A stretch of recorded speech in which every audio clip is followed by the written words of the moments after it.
আজকে মারতে একটা কাস্টমার আইছিল। মাগরিবের নামাজ শেষ করে আমি, মালিক এবং মালিকের ভাই তিনজন হচ্ছে মারতের সামনে চেয়ার নিয়ে বসে আছি। তো এমতো অবস্থায় একটা কাস্টমার আসলো। উনি মূলত বাঙালি, তবে বাঙালি হলেও বেশ পাকনা।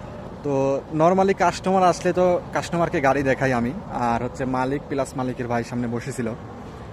তো উনি মূলত যে গাড়ি দেখতে আসছে সেই গাড়ি হচ্ছে আমাদের মারুতে নাই। তো একটা গাড়ি সামনে ছিল, ওইটা উনি দেখতেছে। তো অনেক সময় ভরেই দেখলো, 10-15 মিনিটের মতো দেখলো। দেখার পরে আমাকে বললো, ভাই চাবি নাই? আমি বললাম চাবি আছে।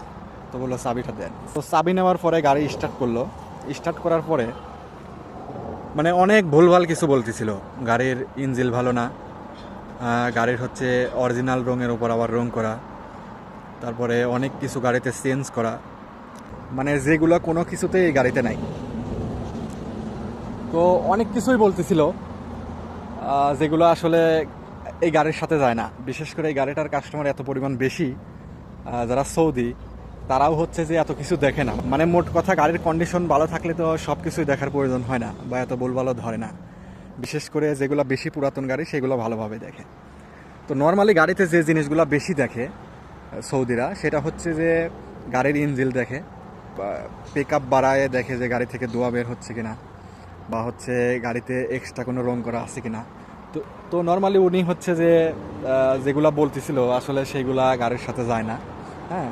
তো একটা পর্যায়ে আমি দেখলাম যখন উনি হচ্ছে যে বেশি ভুলভাল বলতেছে, যে সমস্যাগুলা গাড়িতে নাই সেগুলাও বলতেছে, তখন আমি বললাম যে ভাই, আপনার দেশের বাড়ি কোথায়, মানে কোথায় থাকেন, কতদিন সৌদি আরবে আছেন? তো সব কিছু জিজ্ঞানোর পরে ওনাকে বললাম যে ভাই, গাড়িতে এত সমস্যা তারপরেও তো মালিক দাম কমাচ্ছে না, কাহিনী কি? বলতেছে দাম কত? আমি বললাম 35,000 টাকা। পরে বলতেছে 35,000 চাইলে তো আর 35,000 বিক্রি করা যায় না, বা 25,000 বা 28,000 টাকা এরকম বিক্রি হবে। তো আমি বললাম ভাই, এই গাড়ির দাম 32-33,000 টাকা হয়ে গেছে অলরেডি, 35 হলেই বিক্রি করবে, না হলে বিক্রি করবে না। তো আমারে বলতেছে আপনি এখানে কতদিন আছেন? আপনি বাঙালি এই জন্য আপনার কাছে বলছে। আপনি এখানে কতদিন আছেন? আপনার কাছে কে বলছে যে 32-33,000 টাকা দাম হয়েছে? আপনি বাঙালি, আপনার কাছে তো এইগুলো বলবেই। আমি বললাম ভাই, এই মারুতে অনলি ওয়ান পার্সন আমি কাজ করি, দ্বিতীয় কোনো পার্সন নাই। আমার কাছে কে বলবে? আমার কাছে বললে ওই দামটাই তো আমি মালিকের কাছে বলি।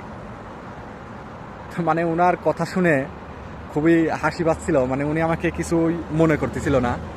তবে শেষ পর্যন্ত একটা জিনিস দেখে খুবই অবাক লাগলো, যে আমার হচ্ছে মালিক এখানে বসেছিল, যখন উনি বেশি সময় ধরে গাড়ি দেখতেছিল, তখন আমার মালিক ওই ওনাকে জিগাচ্ছে ইনতা সাইয়ারা মালুম। পরে তখন হাসতেছে, পরে বলতেছে না, গাড়িতে কোনো সমস্যা নাই, মানে ইঞ্জিন ভালো, সব কিছুই ভালো আছে, তবে কয় টাকা নিবি? তাহলে দেখেন, মানে আমার কাছে উনি বলতেছিল ইঞ্জিন ভালো না, গাড়ির কন্ডিশন ভালো না, সব কিছুই খারাপ। হ্যাঁ, কিন্তু মালিক যখন জিজ্ঞেস করছে, বা আমি যখন ওনাকে বলছি 32-33,000 অলরেডি দাম হয়েছে, তখন মালিকের কাছে ঠিকই শুয়ে পড়ছে যে সব কিছু ভালো আছে, কত টাকা চাস? মালিক বলতেছে যে একদম 35,000। তো উনি হচ্ছে নাম্বার টাম্বার নিয়ে গেল গা। যেটা বুঝলাম যে মালিকের কাছে উনি ঠিকই শুয়ে পড়লো, কিন্তু আমার কাছে আর কি ধরা দিল না, ওই যে বাঙালি বাঙালি